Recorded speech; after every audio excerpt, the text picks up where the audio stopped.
Et j'ai vu un film, et pour une fois, c'est pas un film français. Qu'est-ce que t'as vu cette fois? J'ai vu 300. Ouais, ok, c'est le film avec Léonidas, et il est avec toute son armée de Spartiates, et ils combattent alors, des éléphants géants, des rhinocéros, Xerxès, qui est lui aussi un géant, et à la fin tout le monde meurt, c'est ça? C'est à peu près ça. Ok, bon, je pense que mon résumé est un peu succinct, mais tu pourras faire mieux peut-être. Ben, finalement, en fait, c'est un peu ce qui se passe malgré tout. Parce que dès le départ, finalement, c'est un peu comme le Titanic, hein. Tu connais la fin. Enfin, Oui, enfin, parce que c'est une histoire vraie? oui, bien sûr. 100% vrai? Oui. Alors après, on peut en discuter. Le film ne se veut pas fidèle totalement à toute l'histoire précise. Ouais. En fait, l'histoire, elle nous est connue par Hérodote. C'est le premier historien de l'Antiquité, Mhm. c'est-à-dire celui qui fait des enquêtes. En fait, c'est ça le sens de l'historien. Et du coup, lui, il va chercher à comprendre un petit peu toutes ces guerres, les guerres entre la Perse et les Grecs. C'est ce qu'on appelle les guerres médiques. Et l'épisode des Thermopyles fait partie de la deuxième guerre médique. Ok, et quand je t'ai demandé de lire la BD, t'as pas accroché, pourquoi? Parce que c'est au niveau du graphisme ou c'est parce que l'histoire n'était pas respectée? Ah non, que l'histoire soit pas respectée, c'est pas très grave, au sens où là, ce qu'on veut, c'est finalement quelque chose d'un peu héroïque, Ouais. c'est un peu grandiose. Bah, tu peux le voir comme un film de super-héros, hein. Ils ont des capes et des slips.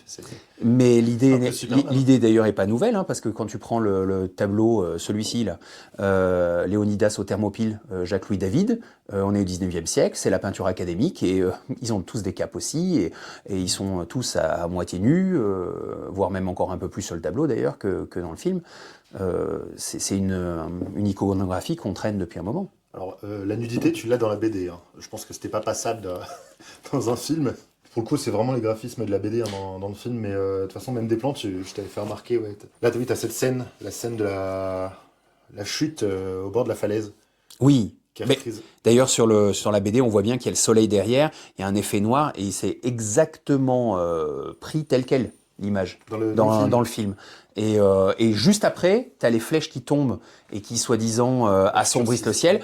Pourtant, on se tourne, là, on voit bien d'ailleurs, hein, on regarde de l'autre côté et là, pour le coup, tu as le soleil en haut. Donc comme quoi, en fait, le film, il se veut pas Ah non, non, réaliste, c'est il se pas veut pas le fidèle. but. Non, c'est peut-être à la rigueur fidèle à la BD. Fidèle à la BD Ça, tu pourrais complètement, peut-être mais plus nous après, en c'est... parler, parce que toi, tu la connais. Donc la BD, c'est Frank Miller, qui a fait Daredevil, Batman, des super-héros, et Oui. surtout, son œuvre la plus connue, c'est Sin City.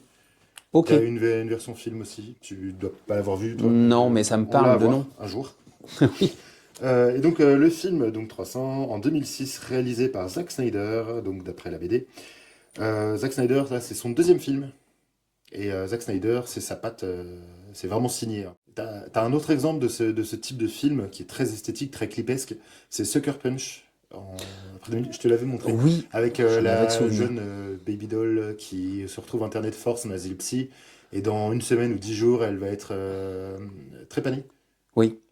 Euh, Mais du coup, oui, effectivement, tu as ce visuel-là, justement, très presque comics, en fait, sur les plans comme il le tourne là. Oui, c'est les ralentis en fait, les gens, le critique souvent se moquent un peu. T'as un épisode de South Park il y a 15-20 ans avec Madame Garrison qui ça reprend l'histoire de 300 en fait où elle défend son bar de lesbienne, le Lesbos. D'accord. Et voilà, ça se moque aussi de de l'ambiance musicale et de ces ralentis en fait. Où t'as un passage dans le film, dans le film 300, où t'as un des Spartiates qui se combat et ça fait vraiment un clip ou une scène de jeu vidéo en fait. T'as une action en temps classique, ensuite un ralenti quand il frappe, puis Mm. ça reprend. Et ça dure 3-4 minutes comme ça. Et en fait, je me suis dit la dernière fois où je l'ai vu, en fait, bah, c'est pas mal parce que ça te fait des sortes de pauses de personnages. Et en fait, c'est quoi une pause? C'est une case de BD en fait. En Oui, fait, donc si ça se tu veut vraiment saccades en fidèle à fait ça, quoi. l'image. Et alors, à chaque pause, en plus, tout est fait pour sublimer l'héroïsme. Parce Oui, que du coup, tu vois tous les muscles qui explosent de partout, oui, tu as le sang qui explose de partout le aussi. sang, la cape Bah, qui c'est s'envole. visuel Enfin, en fait avec ces fonds colorés dans des tons ocre. Et après, tu as beaucoup de noir et de rouge. Le rouge, le sang et la cape. hmm. Mais c'est un peu d'ailleurs Oui, le c'est ça, visuel cette même de teinte la chromatique. couverture. Oui, Enfin, oui. il a repris tel quel. Et même jusqu'au titre, hein, 300 avec ses giclures là. C'est exactement la BD, quoi. On Ouais. reprend tel quel. Mais ce film, en fait, en le revoyant, je me suis dit, ouais, j'ai passé un super moment, mais quand même, bah, c'était un peu con-con, quoi. Tu l'as vraiment aimé, toi? Moi, j'ai bien aimé sur l'audace qu'il y a justement, mais c'est ce qu'on retrouve aussi dans la BD du coup, de présenter en fait un événement comme ça, on va dire très connu, où tu sais, où tu connais la fin. Enfin, en tout cas, si. Très connu, je sais pas, on le connaît Ouais, après parce peut-être. qu'il y a eu ce film, sinon. Peut-être que Enfin, oui, toi, tu t'étais moi, t'étais tout oui, petit, mais du tu coup, j'aime bien connaissais. l'histoire ancienne, donc effectivement.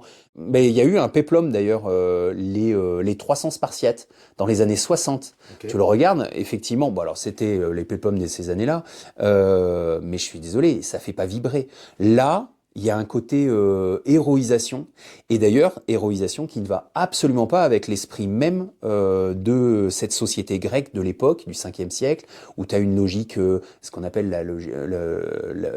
la pensée hoplitique. C'est très développé dans cet ouvrage-là, justement, sur soldats et fantômes combattent pendant l'Antiquité de Landon, où il montre justement qu'il y a une évolution entre la période avec tout ce qui est Homère, l'Iliade, l'Odyssée, et on verra ce que Oui. va donner l'Odyssée de cet été. Oui. Est-ce qu'il y a cette dimension-là? Et après, petit à petit, en fait, au contraire, le côté héros seul qui combat, etc., c'est plus du tout ce qu'on attend.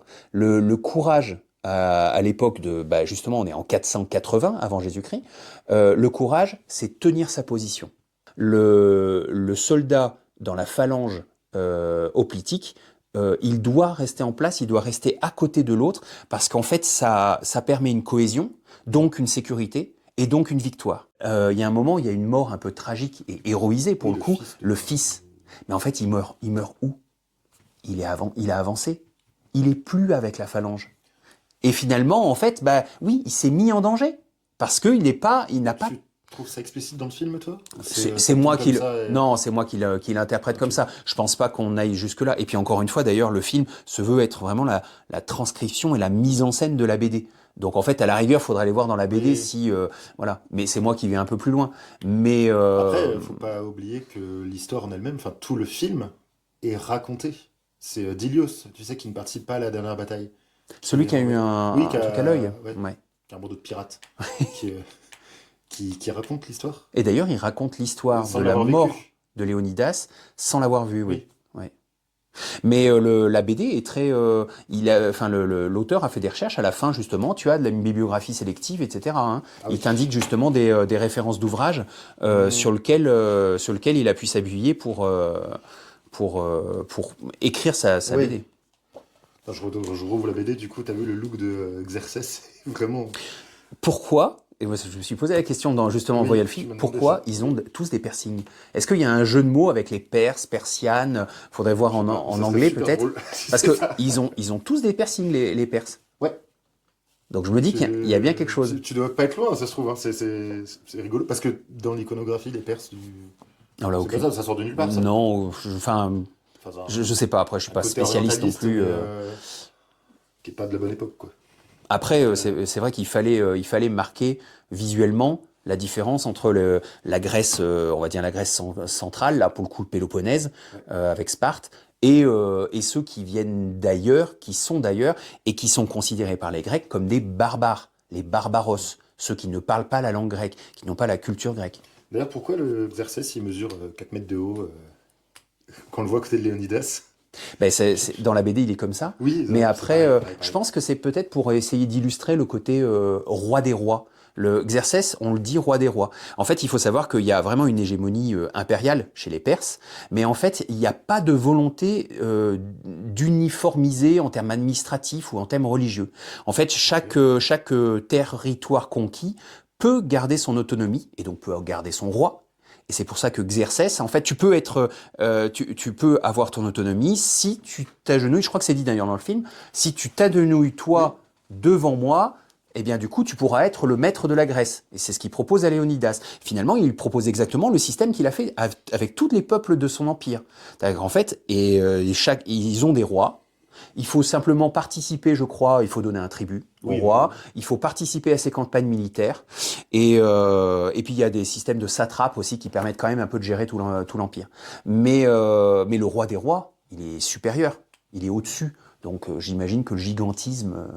d'accord. Non, parce que moi, je le mettais simplement l'élucubration avec les éléphants géants, les rhinos géants. Mais t'as vraiment tout ce champ du gigantisme qui est Moi, ça m'a fait. Et c'est bizarre, je l'ai revu. Ça m'a presque fait penser finalement au Seigneur des Anneaux par Ouais, bah, moment. les Mumakil, oui, les olifants en français. Oui, et puis là, t'as une sorte de presque bête un peu féroce qui fait 4 Ah, mètres le de mec haut, avec on lui a oui, coupé un peu les mains et alors il a un oui, peu des haches, quoi. oui, alors il y a celui-là, il y a l'autre qui est amené et on est obligé de le tenir pour Oui. pouvoir déchaîner sa force. Enfin, je suis désolé, moi ça me fait penser à cette imagerie justement Mmh. je sais plus si c'est dans la BD ces bestioles-là, je crois pas, hein. C'est dû rajouter. Je l'ai relu, mais j'ai pas noté. Je l'ai feuilleté rapidement, mais les Ça me dit rhinocéros, rien, non, en il y a fait. les éléphants, j'ai vu, Ouais.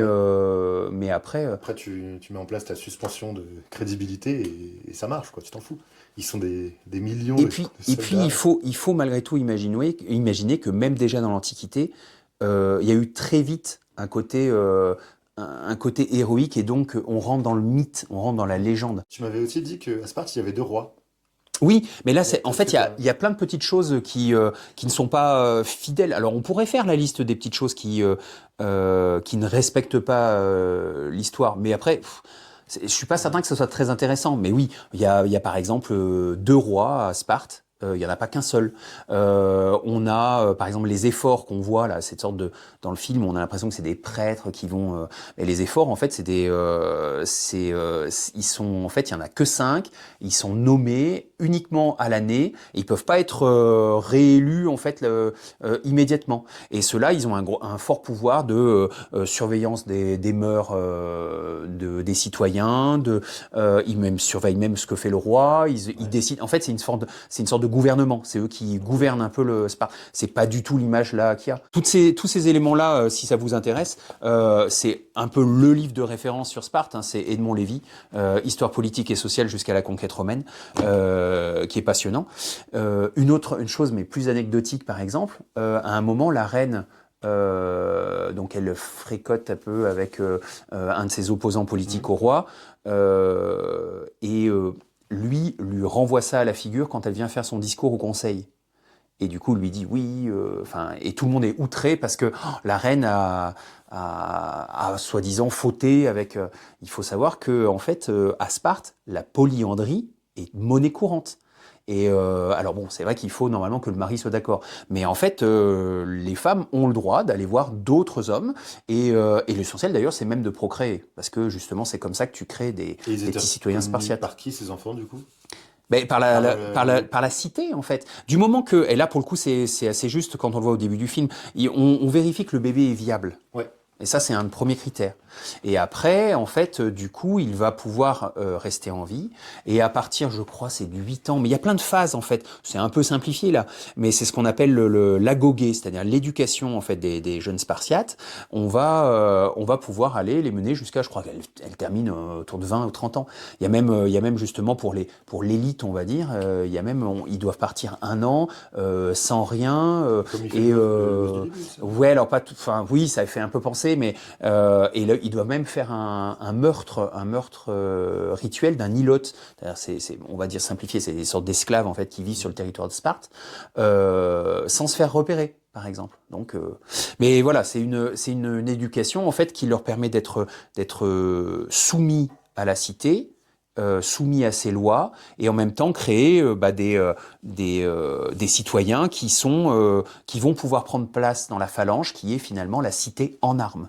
Mais j'ai du mal à conceptualiser, en fait, que ces soldats-là, une fois adultes, acceptent d'aller mourir pour une cité qui fait ce genre de choses avec les nouveau-nés. Mais en fait, je pense que tu n'as pas trop le choix non plus parce que pour revenir, si tu ne tiens pas ton rang, Ouais. si tu es un peureux, si tu es un lâche, etc., en fait, tu es limite mis au banc de la société. Tu ne peux quasiment plus rien faire et en fait, finalement, de facto, on te pousse au suicide. Donc, en fait, tu n'as pas trop le choix, en fait. Il faut que tu sois, que tu respectes et tu sois fidèle aux lois de la cité. Dis donc, t'as bien potassé le sujet, là. Mais je trouve ça assez passionnant, surtout qu'en plus, quand il y a des décalages comme ça, parce que du coup, ça veut bien dire quand même un choix un choix esthétique, un choix de narration, Oui. et ça, je trouve ça sympa. Et j'aime bien ton idée de super-héros, mais oui, je n'avais pas vu ça. C'est des super-héros, là, qu'on nous présente. Oui. Et alors, ils n'ont pas de pouvoir et tout ça, Non, non. mais... Bah, ils ont quand même, les acteurs, au moment où ils ont été castés, ils ont eu 4 mois pour préparer leur corps, on va dire. Ah oui, parce que là, du coup, c'est pas C'est- rangé trop en image. Ah, je ne sais pas, mais Parce que tout le fond, par ah, contre. tout le fond, oui, c'est du fond vert, hein, du fond numérique, du décor numérique. Mais quand il monte d'ailleurs pour aller voir les efforts, t'as l'impression, tu sais pas trop si les rochers sont vrais ou pas en fait.